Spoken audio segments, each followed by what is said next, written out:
I think you should hear this from me directly, the letter began. It was handwritten, creased from travel, and smelled faintly of pine, like home. My fingers trembled as I unfolded it, still standing beside my apartment mailbox, the afternoon, sun beating down like it was trying to melt my resolve.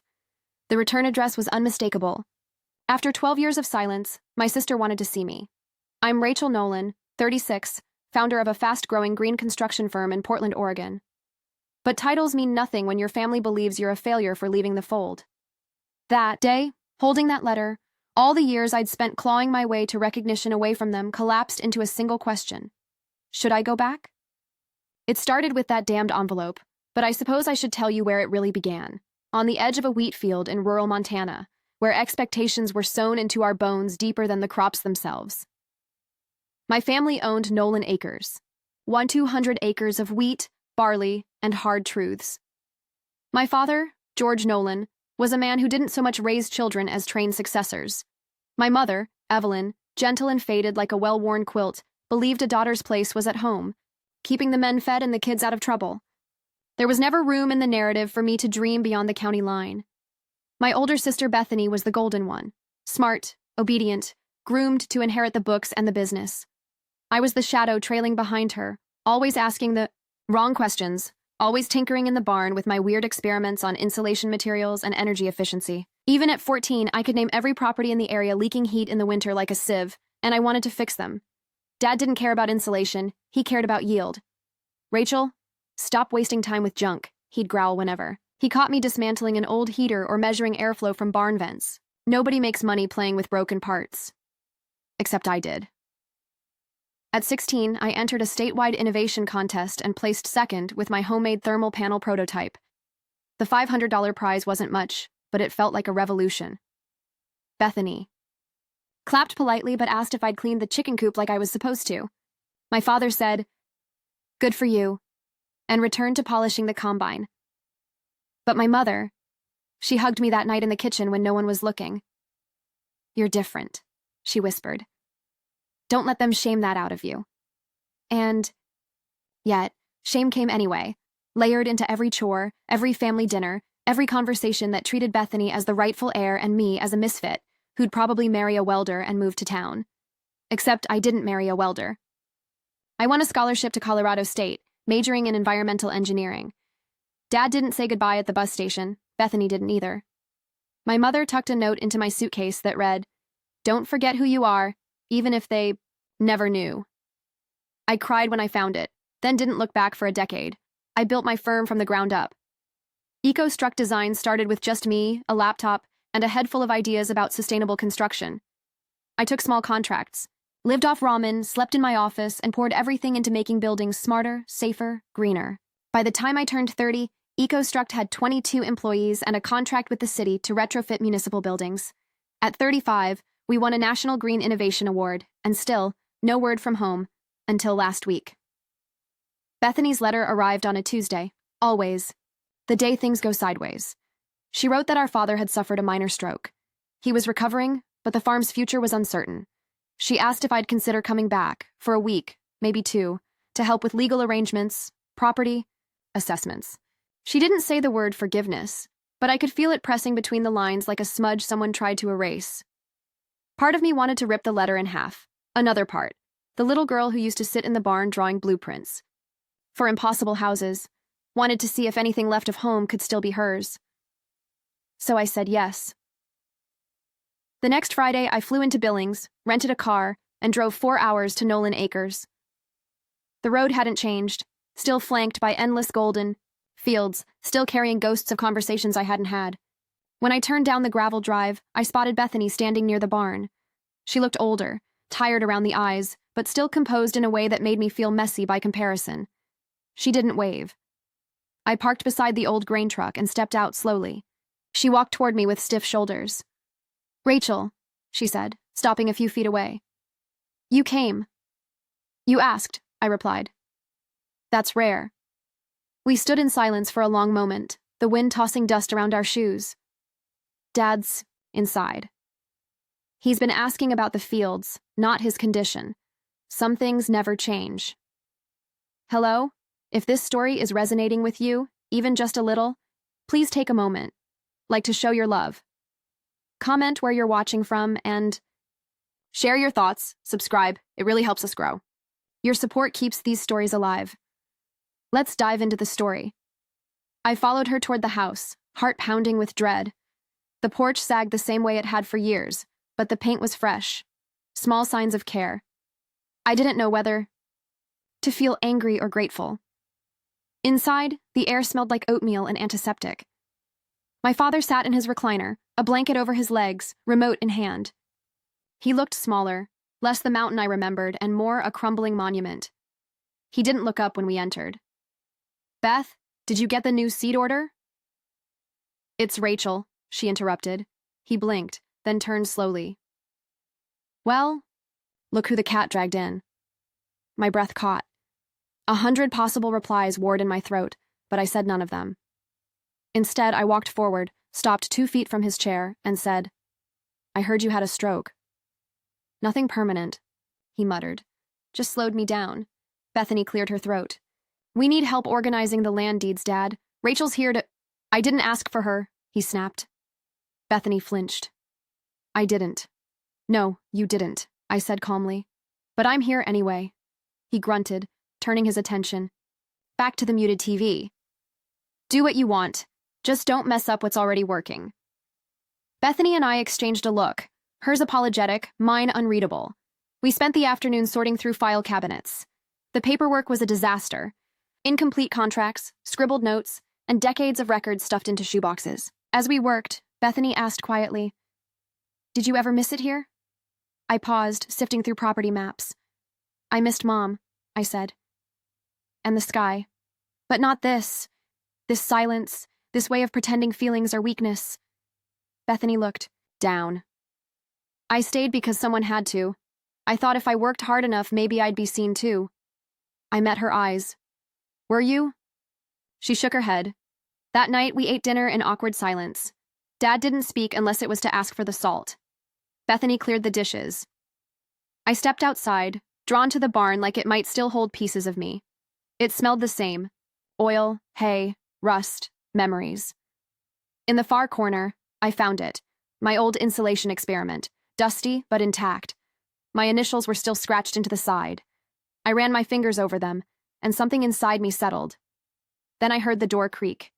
Bethany stood there, a flashlight in her hand. Tomorrow, she said quietly. I want to show you something. About the land. What about it? There's more going on here than you think.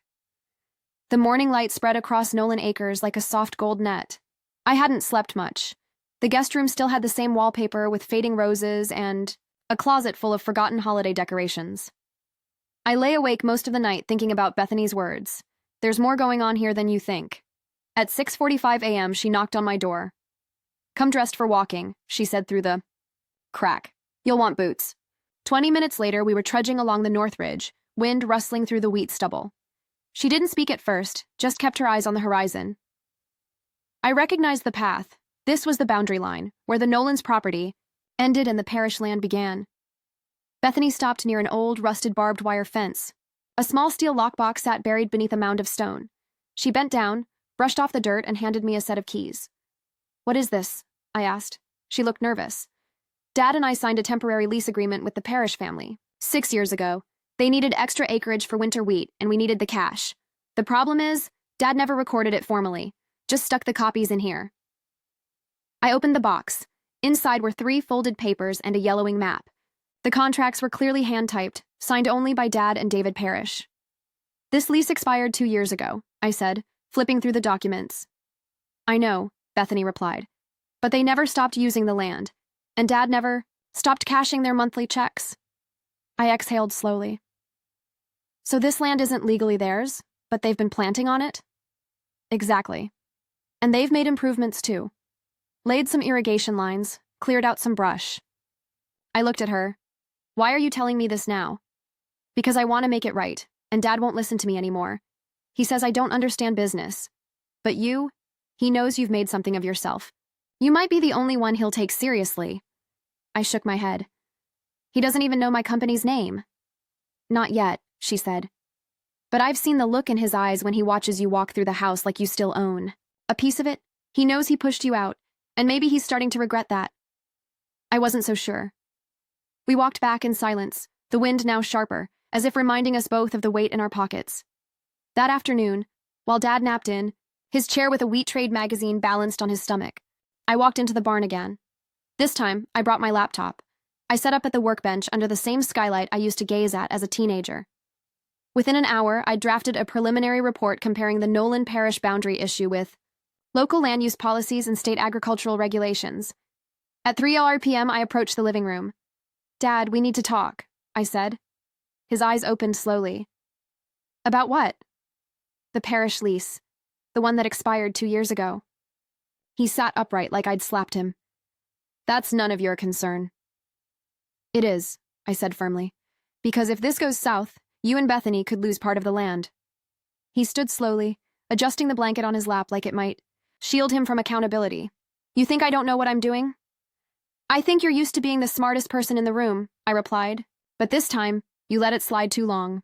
He glared at me. "I did what needed doing to keep the farm alive. And now it's time to protect what's left of it," I said. "We need to get this formally addressed, surveyed, recorded. And you need to stop pretending that cutting corners makes you clever. It makes you liable." Silence stretched between us like rope pulled too tight. Finally, he muttered, "You always thought you were better than us." "No," I said. "I just knew I was different, and I refused to be punished for that."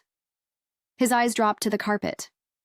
For the first time since I'd arrived, he looked tired in a different way, like a man slowly realizing he's out of tools and time. "Do whatever you want," he said. "Bethany can sign with you if needed." I nodded. It wasn't approval, but it was permission. I'd take it. That night, over dinner, the tension had shifted. My father didn't speak much, but he didn't bark either. Bethany looked almost relieved. Later, we sat on the porch, mugs of coffee warming our hands. The stars stretched across the Montana sky like spilled salt, familiar and infinite. "I hated you for leaving," Bethany said quietly. I figured. "Not because you left," she added, "but because you left with certainty. I've spent my whole life trying to earn a place in Dad's world, and you walked away like you knew you never belonged." "I didn't," I replied. "Not then. I just knew staying would kill something in me I didn't know how to name yet." She nodded. "I envy that." For a long time, neither of us spoke. Then she said, "What's your company called?" "EcoStruct." "Designs?" I said. "We work on sustainable building projects, homes, schools, even old factories. Last year, we converted a Detroit warehouse into an energy-neutral school." "Wow." "Yeah," I smiled. It felt like a poem, fixing what's broken with what's possible. Bethany leaned back in her chair. "Do you ever think about staying?" I blinked. "Here?" "Not forever," she clarified. "Just long. Enough to help fix things. Maybe give the place a future." I stared out at the dark outline of the barn. "I came back because you asked," I said. "And because I wanted to see if there was anything left to salvage." "And is there?" "I don't know yet," I admitted. The next morning, I called one of my project managers in Portland and asked her to take over my next 2 meetings. Then I emailed my legal advisor and looped in Bethany. By noon, we'd scheduled a surveyor to evaluate the parish boundary. Dad didn't say a word when we told him, just nodded once. 2 days later, the surveyor arrived, a tall man named Mark, with a sun-scorched face and kind eyes. He brought a drone, 3 clipboards, and a blunt honesty that reminded me of every contractor I'd ever worked with. As we stood on the North Ridge, he said, "You're lucky this hasn't gone to court. Yet. That lease is thin. You'll want to secure rights before next planting season." I looked at Bethany, who was fidgeting with the fence line. "We'll get it done," I said. "Good," Mark replied, "because the parishes are good people, but if push comes to shove, they'll protect what they think is theirs." After he left, Bethany exhaled like she'd been holding her breath for weeks. "Thanks," she said, "for not saying I told you so." I shrugged. "I'm not here to win. I'm here to help." That night, after we emailed preliminary findings to a local real estate attorney, I walked out to the barn alone again. The quiet hum of summer bugs filled the night air. I sat at the same bench where I'd once drawn ridiculous sketches of houses made from straw bales and solar panels. Back then, it felt like dreaming. Now, it was my job. I pulled out my phone and took a picture of my old insulation prototype, still resting beneath a layer of dust. Then I messaged my assistant in Portland. Let's revisit the rural project. Idea. I have a test site. The storm hit just after midnight. I woke to the rumble of thunder and the rattling of my old window panes. Rain slammed against the glass like it was trying to force its way inside. Somewhere in the house, a door slammed. Shut. I got up, wrapped in an old flannel robe I'd found in the closet, and padded into the hallway. Bethany was already awake, flashlight in hand. That came out of nowhere, she said. Radar didn't show a thing. Welcome to Montana weather. Then, we heard it, cracking wood, followed by a sickening thump. Bethany's eyes widened. The barn. We grabbed boots and jackets and sprinted out into the storm, soaked within seconds. The wind howled as we approached the barn, and our worst fears were confirmed. The west section of the roof had caved in. A combination of age, wind pressure, and years of deferred maintenance had finally taken its toll. Sheet metal and beams lay in a tangled mess across the storage area. Thank God the livestock had been moved to the lower pasture for summer. We stood there panting, drenched, watching the rain pour through the broken roof. I've been telling Dad for 3 years we needed to reinforce that section, Bethany muttered bitterly.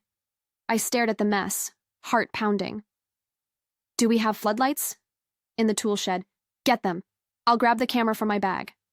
Within 30 minutes, we were documenting the damage under harsh LED light, our boots, sinking into mud.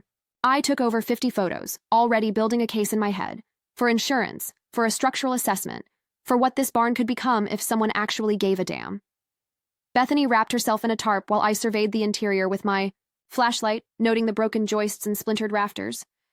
This barn's over 70 years old, she said. We've patched it for decades, but it's time to rebuild, I interrupted. She looked at me like I'd suggested building. A spaceship. With what money? She asked. With a proposal, I said.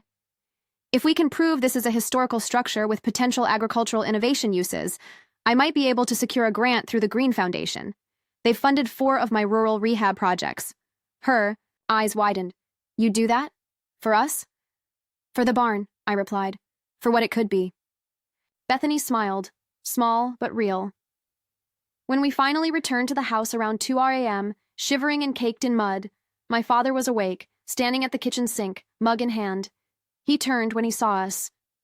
You went out in that?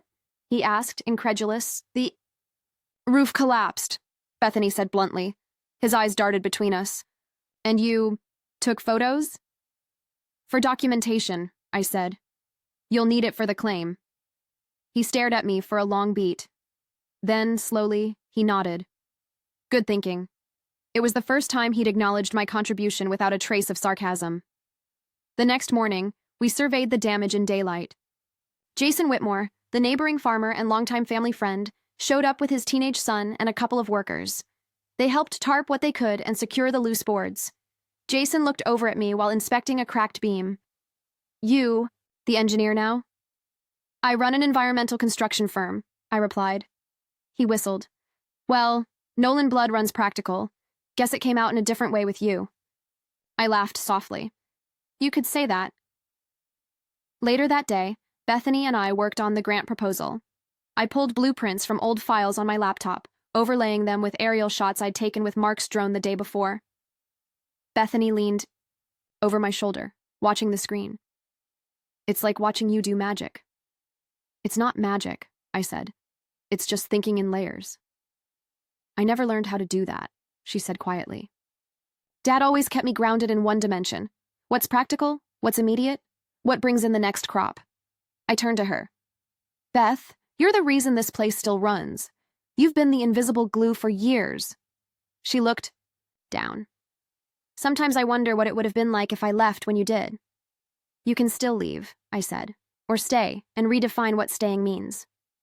That evening, I emailed the completed grant application with all supporting documents, including the history of the barn and our proposed new purpose: a solar integrated structure for grain storage and community workshops in sustainable agriculture. Didn't tell my father. 2 days later, while helping Bethany repair a fence line, I saw a dusty blue pickup truck rolling up the drive. When it stopped, the man who stepped out was the last person I expected to see: Liam Garrett. The boy next door, well, now clearly a man, broader, weathered, still had that crooked smile that could disarm a rattlesnake. He walked up slowly, eyes flicking from me to Bethany. "Well," he said. "Heard you were back?" I wiped sweat from my brow. "Small towns and fast gossip." He chuckled. "I saw the Nolan Acres name on a federal grant pre-app this morning. I'm one of the regional reviewers for the foundation now." My heart skipped. "You're on the Green Foundation board?" I asked, stunned. "Consultant and field expert," he confirmed. "Been working with them since I left the oil rigs. 3 years ago. Thought I'd get back to work that mattered." Bethany excused herself with a knowing look. "I'll let you two talk." As soon as she was gone, Liam leaned against the fence. "You did good, Rachel," he said. "That proposal's solid." "Thanks. I'll have to recuse myself from voting since I know the applicant, but I'll vouch for the technical integrity." "Appreciate that," I said, surprised by how easy it was to talk to him. "So, oil rigs?" "Yeah," I was stubborn. Took me a few near deaths to realize sustainability's the future. And here I thought I was the only one who changed, I teased. He looked at me seriously. "You haven't changed. You just became what you were always meant to be." We talked until the sun dipped low, about the barn, the farm, our parents, the past we'd outgrown, and the parts of it that still clung to us. Before he left, Liam turned back to me. "When you finish rebuilding that barn, let me know. I've got some ideas for community classes I'd love to run." I smiled. "I'll hold you to it." That night, I told Dad about the grant. He listened without interrupting. When I finished, he said, "You really think people will come out here to learn how to farm better?" "They already do," I replied. "They just need a reason and a place." He rubbed his chin. "And you think you can turn that old wreck of a barn into something like that?" "I don't think. I know." He looked at me for a long moment. "Well then, guess we better not waste time." It wasn't an apology, but it was something. Autumn rolled in on the back of dry wind and falling leaves. The barn stood tall again, no longer a crumbling relic, but something alive, breathing with possibility. The solar panels gleamed like armor on its roof. Inside, the smell of cedar and oil mixed with fresh paint and hay. Bethany and I walked, side by side through the main hall, her boots echoing against the polished concrete. She pointed to the laminated posters I'd mounted that morning, infographics on water conservation, crop rotation, and soil health. "You're turning this into a school," she said. "Not a school," I corrected. "A workshop, a living lab." She paused near the northeast corner, where our mother's gardening table had been repurposed into a seed exchange counter. "She would have loved this," she whispered, seeing her old canisters filled with new life. "I know," I said. "I thought of her the whole time we were installing this." That afternoon, the first batch of curious locals arrived. 3 high school students from a neighboring town, 2 retired farmers, and a young couple trying to convert their small plot into a sustainable microfarm. Ava led a tour of the solar setup. Liam explained the modular irrigation demo. Bethany and I stood by the open barn doors watching it unfold. "They're listening," she said. "People listen when you stop trying to prove and start showing." A week later, the foundation wired the first check for Phase 2, expansion of the lab and storage for donated equipment. I signed the acceptance letter, then emailed my team in Portland with an update. My assistant Nora replied with one line, "You're glowing in every photo." "Thought you should know?" She attached a snapshot someone had taken during the workshop. Me holding up a tablet showing water data. Liam standing behind me with a soft smile. I hadn't realized how natural we looked together. That night, as we locked up, Liam lingered. "You're not flying back yet?" he asked. I shook my head. "Still a few things to finish." He looked relieved. "There's a harvest festival this weekend in town. Want to go with me?" I smiled. "You mean, like a date?" "If you want it to be." "I do." The festival was like something out of a postcard. Hand-carved pumpkins, kids in straw hats, music from a local band playing under hanging lights. Liam and I shared apple cider and danced barefoot on dry grass while Bethany shook her head at us from a picnic bench. "You two look 16 again," she called out, laughing. "Better knees now," Liam quipped, twirling me. We ended the night, sitting on the tailgate of his truck, watching lanterns drift up into the sky like slow-moving stars. "I almost married someone in Idaho," he said softly. "Didn't work out." "Why not?" "She didn't like silence," he replied. "Said I kept too much inside."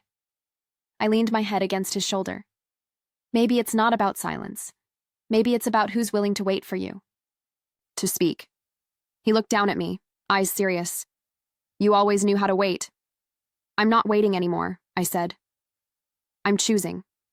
He leaned in, brushing a strand of hair behind my ear. What are you choosing? This. And then we kissed, slow, certain, with the kind of weight that comes from years of might-have-beens turning into something real.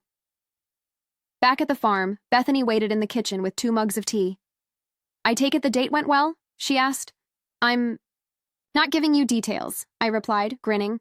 You don't have to, she said, handing me a mug. It's all over your face. As I sipped, her expression shifted. There's something you need to see, she said, pulling a folded paper from her back pocket.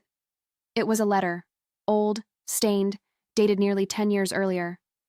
I found this in Mom's recipe tin last night, she said. It's addressed to you.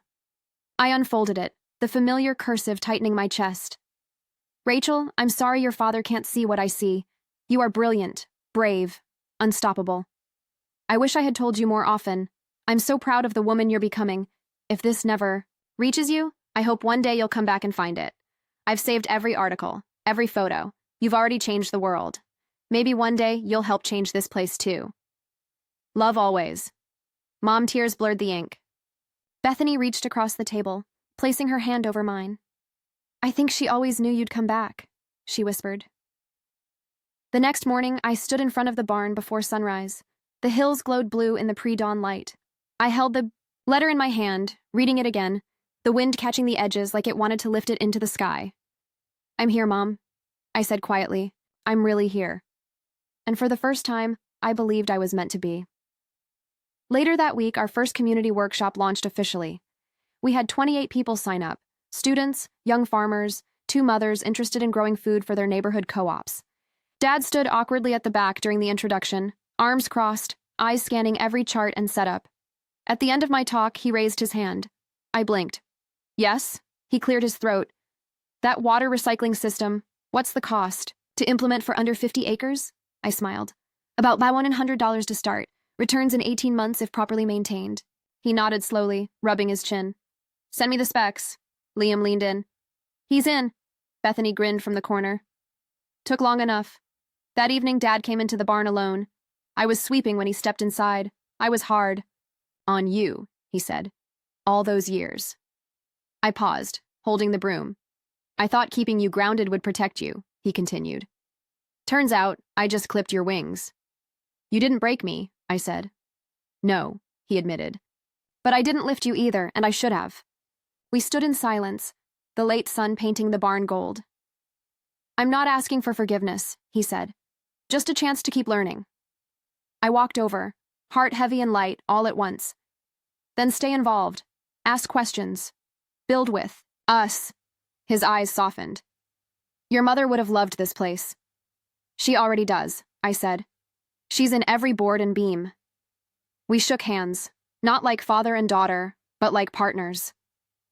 That night, I couldn't sleep. I stepped outside and looked across the land. The barn lights glowed faintly, a beacon now. Liam joined me without a word, wrapping an arm around my shoulder. Still thinking about leaving? He asked. I was, I admitted. But not anymore. Good, he said. Because this place just got interesting. I laughed. I thought you liked boring. I like you, he replied. We stood under the stars, 2 kids from the same dirt with calloused hands and weathered hearts, finally building something that felt like home. The barn's grand reopening took place on a crisp October Saturday. We called it the Nolan Harvest Expo, a blend of old-school farm appreciation and new-age sustainability. The event was free, with food trucks, booths from regional agri-tech startups, and open tours of the new barn-turned learning center. Posters lined the entrance, where tradition meets tomorrow. The whole town showed up. Local papers sent photographers. The mayor gave a short speech about preserving rural identity through innovation. My team from Portland, including Ava and 2 junior engineers, helped set up tech demos. Liam ran a soil workshop with students huddled around like he was a rock star. I watched it unfold with quiet awe. This is what she imagined, Bethany said beside me. She was holding Mom's gardening journal, now part of a small legacy corner inside the barn, complete with a photo of Mom smiling in her wide-brimmed straw hat. I nodded, my chest full of something I couldn't name. She wanted more than rows of wheat. She wanted roots. Real ones. Dad arrived a little late, as always. Dressed in his good boots and cleanest flannel, he walked through the entrance to applause. Some old neighbors clapped him on the back. A few even congratulated him, mistaking this progress as something he spearheaded. I didn't correct them. I didn't need to. He found me eventually, standing by the seat exchange table, and handed me a folded envelope. Inside was a typed proposal, an official business partnership agreement, listing Nolan Acres and EcoStruct as co-owners of the new education wing. It included Bethany as majority stakeholder for day-to-day management, and me as innovation director. Blinked at the paper, then looked at him. Are you sure? I'm too old to keep pretending I understand this new world, he said. But I see now that you do. And I trust you. The words hit harder than I expected. Trust had been the missing piece between us for so long that I'd forgotten what it even felt like. I signed the document that evening. The expo ended with a bonfire in the pasture, hay bales arranged in circles, cider passed around in mason jars. Ava danced barefoot to the live folk band. Bethany wore her hair down for the first time in years. Dad stood quietly by the fire, warming his hands, his silhouette a mixture of pride and quiet reckoning. Liam sat next to me on a hay bale, one hand resting lightly on my knee. You did it, he whispered. No, I said. We did. He leaned over and kissed my temple. That night, for the first time in what felt like my whole life, I slept without a single weight on my chest. But peace doesn't last forever, not in a family like mine. 2 weeks later, I received a message from a local real estate developer named Harris Monroe. His name was familiar. He'd been trying to buy up farmland across the county to build high-end vacation ranches. The message was short. Heard about your improvements. You should know Bethany's been in talks with my office for months. Maybe we talk next? Could be a win-win. I stared at the screen, disbelief turning slowly to cold anger. I didn't confront her right away. I waited until dinner, after Dad had gone to bed and the house was quiet. I found her in the kitchen, wiping down the table, humming softly to herself. Did you talk to Monroe? She froze, then slowly, she turned around. I did. For months? Yes, my heart thudded. You didn't tell me. I didn't know how, she admitted, voice shaking. It started small, just asking about the property value. Then he made an offer. I didn't think he was serious. But you kept talking to him? I didn't think we'd ever come this far, she said. I didn't think you'd stay. That hurt more than the betrayal. Beth, we rebuilt this. Together. We signed an agreement. I haven't signed anything yet, she whispered. Not legally. My mouth went dry. So, what? You were just waiting to see if I failed again? She stepped closer, tears in her eyes. No, I was scared. You always left. And I was the one left to pick up the pieces. I had to have a backup plan. That plan involves selling our family's legacy to build a goddamn resort. It's not just a resort. He promised to preserve the barn and fund scholarships. It would give me freedom, Rachel. My own life. Not just your vision with my labor. We stood in silence, decades of unspoken resentment thick between us. I didn't know you resented me, I said finally. I don't, she replied. Not always. But sometimes, I envied you. You got to leave. You got to be brilliant and celebrated. I stayed and became invisible. I didn't mean to take the light from you. I know, she whispered. But you did. I sat down, exhausted. So what happens now? I called Monroe and ended it, she said. Today, after I saw your name on the deed. After Dad handed me Mom's journal again. I looked up sharply. You what? I told him we're not selling. That this land's future doesn't belong to a brochure. It belongs to something real. Relief washed over me, sharp and sudden. Why? I asked. Because I realized you didn't take anything from me. You just reminded me I could still want more. We sat in silence, the ticking kitchen clock filling the space between breaths. Thank you, I said. She reached across the table, took my hand. I'm not going anywhere, Rach. But I need to know, am I truly your partner in this? Not just your convenient sister who runs logistics? I squeezed her hand. You're not just a partner. You're the soul of this place. Her eyes welled again, but this time with something lighter. Then let's build it right. The next day, we made it official. Filed joint incorporation papers for Nolan Learning Farms, a nonprofit wing of EcoStruct dedicated to rural education, mentorship, and sustainable agriculture programs for young women from farm towns. Ava drafted the site plan for the second barn upgrade, Liam began designing a curriculum in partnership with the local community college. Dad donated the old Southern field as a learning plot, and Bethany? She stood beside me at every meeting, every call, every decision. Not behind, beside. A month later, we hosted a small ceremony to mark the land transition. Just family, a few neighbors, and the core team.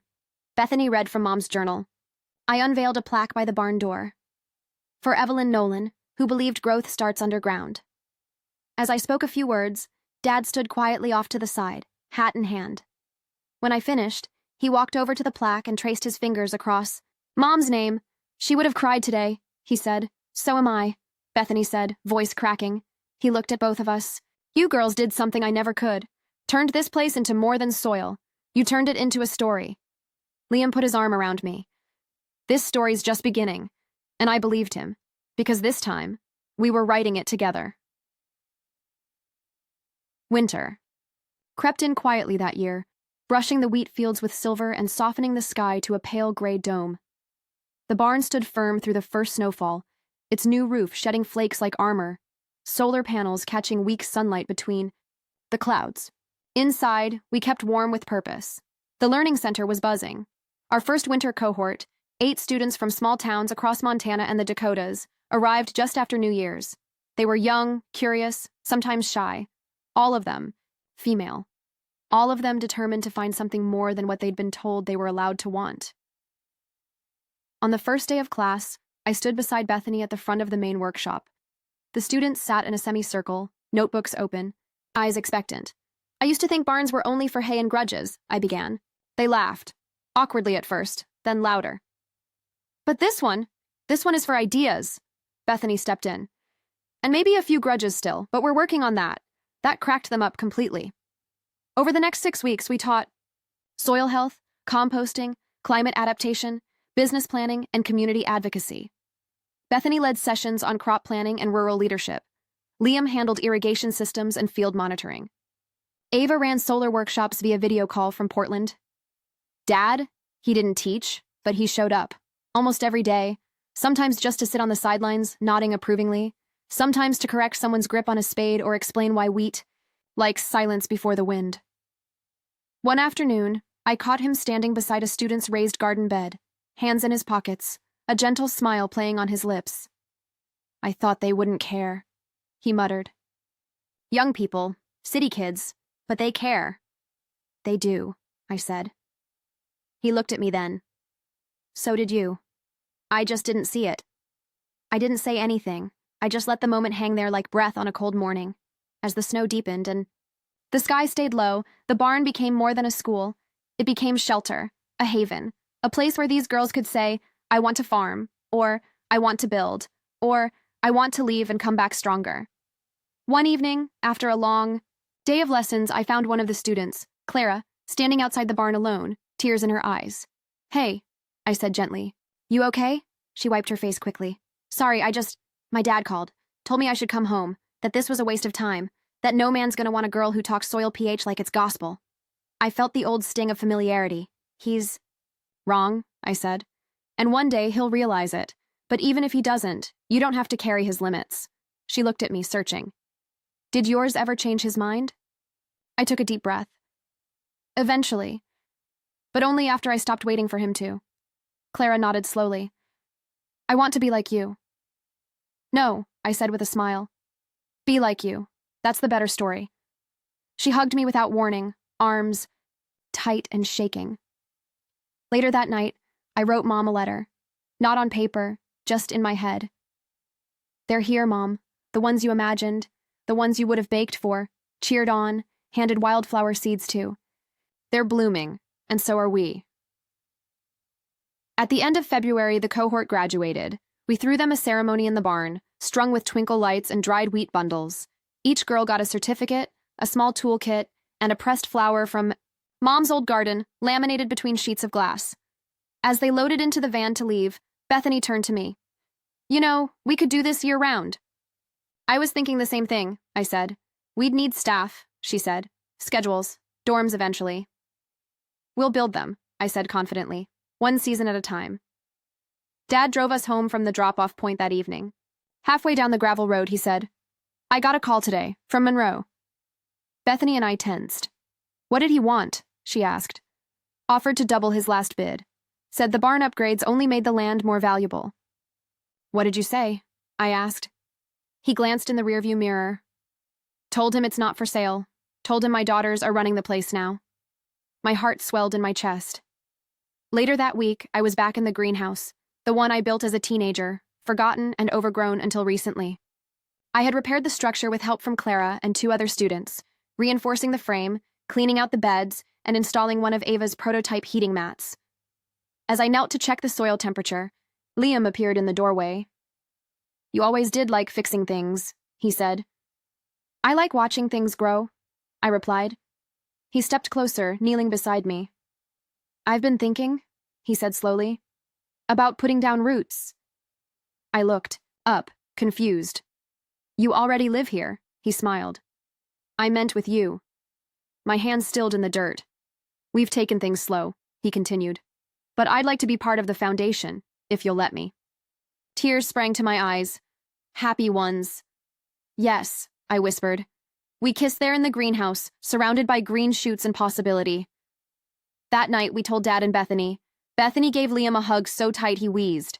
Dad nodded once, then offered Liam a beer. That was approval in its highest form. 3 months later, we hosted our spring orientation for the new cohort. 12 girls this time, including one with hearing aids, one with a prosthetic arm, and one who used to be terrified of dirt. They called themselves the Wild Roots. Clara returned as a junior mentor. Her father hadn't changed, but she had. Bethany oversaw programming. I led workshops. Liam taught sustainability models. Dad helped fix everything that broke, quietly muttering about how nothing lasts like it. Used to, even as he watched each girl with cautious pride. And one evening, as the sun dipped behind the hills and cast gold across the land, we all sat on the porch together. Family, team, students, watching a group of girls in overalls chase each other through the fields, laughing like they owned the world. Because here, for once, they did. It was late June when the orchard bloomed again. Bethany had pruned the trees herself that spring, coaxing life from branches we'd once thought barren. Apples and plums hung like shy promises in the soft morning light. The scent of earth and blossom mingled with laughter from the barnyard, where a group of new students ran a composting experiment. I watched from the hill behind the house, coffee in hand, heart full in a way I hadn't known before. Not full of achievement or accolades, but of belonging, of knowing that every step I'd taken away from this place had brought me back to something more complete. Down by the barn, Liam adjusted the tilt of a solar panel while giving pointers to a girl no older than 16. Bethany emerged from the classroom wing, clipboard in hand, shaking her head at a flock of rogue chickens who'd broken through the fence again. Dad sat near the porch, whittling a piece of driftwood into something rough and honest. And me? I wasn't managing a project anymore. I was part of something living. The summer cohort had brought 15 more girls to Nolan Acres. Their energy transformed the farm into something vibrant and unpredictable. One of them had installed a vertical herb garden on the side of the old shed. Another created an app to track egg production from our little chicken coop. They didn't just learn from us. They taught us what innovation could look like when you weren't afraid to ask wild questions. One evening after dinner, Bethany and I walked out to the old north fence. It had been repaired with reclaimed wood and painted in soft blue, Clara's idea. I've been thinking, Bethany said, we should build a second classroom. We could, I said. But I was thinking about converting the lower field into a solar farm. It'd power the, entire operation. She whistled. Big ideas, as always. You keep making them possible.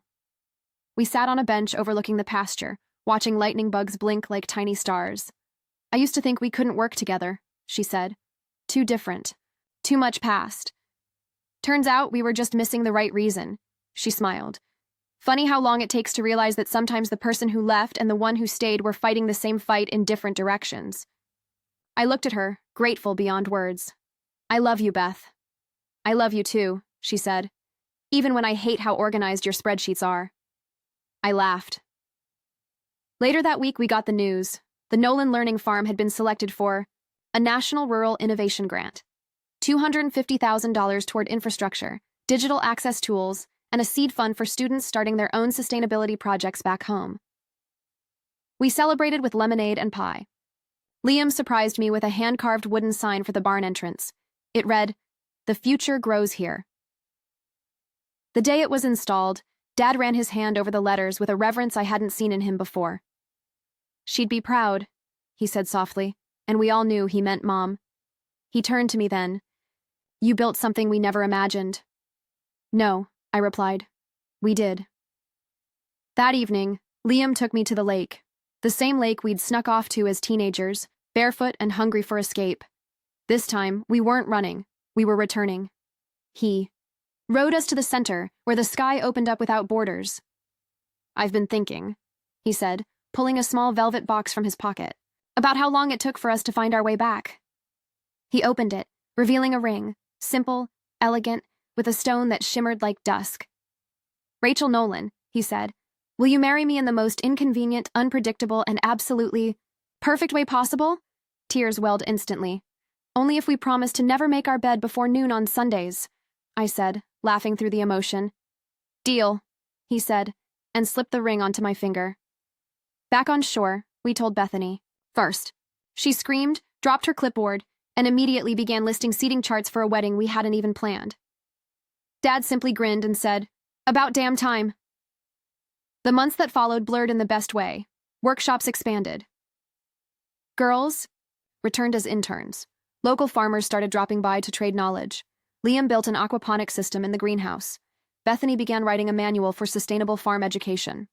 I started mentoring 3 graduates on launching their own microfarms across the state. The farm became not just a place, but a name, a voice, an echo across other towns just like ours. On our wedding day, the barn glowed with soft lanterns and wildflowers. Bethany walked me down the aisle, barefoot, grinning like a proud older sister and best friend rolled into one. Liam waited, under a hand-built arch made from old fence posts and decorated with vines and sunflower blooms. Dad stood to the side, eyes glassy. We read our vows inside the same barn that once held my broken teenage dreams, now rebuilt with care, grit, and grace. "I don't promise you perfection," Liam said, voice steady, "but I promise roots and wings. A home in your heart and hands in the dirt, side by side." And I said, "I promise to keep choosing us, even when the storms hit, even when the beams crack, even when I forget why I left and why I came back."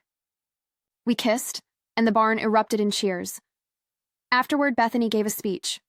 "When Rachel left," she said, raising her glass, "I thought she was running. Now I know, she was becoming. And somehow, in all her becoming, she led us back to each other. To this land, to possibility. So here's to rebuilding, to sisters, to love, and to never giving up, even when you've already let go." The crowd stood to applaud. I hugged her so tightly we both lost our breath. Our honeymoon was a week. In Oregon's wine country, where Liam and I stayed in a solar-powered cottage and spent hours planning not the future, but our future. When we returned, Nolan Learning Farm had its largest incoming cohort yet. 30 students, a waiting list, volunteers, donors, hope. And on one quiet morning, Bethany brought me coffee and a copy of a National Agriculture magazine with a feature article titled, 2. Sisters, One Farm, and the Revolution of Rural Education. We laughed until we cried. Later that afternoon, I walked to the edge of the field, the place where the wind always felt strongest. I looked out at the land that had broken me, shaped me, and finally welcomed me home, a place where barns fall and rise again, where sisters heal, where girls grow stronger, where roots run deeper than blood. I closed my eyes and breathed it in. The sky above Nolan Acres stretched wide, open, and waiting. If you're enjoying this story so far, don't forget to hit that like button. It really helps me bring you more amazing tales. And if you want to stay updated with all the twists and turns ahead, make sure to subscribe. I'd also love to hear your thoughts, so drop a comment below and share what you think. Your support means the world.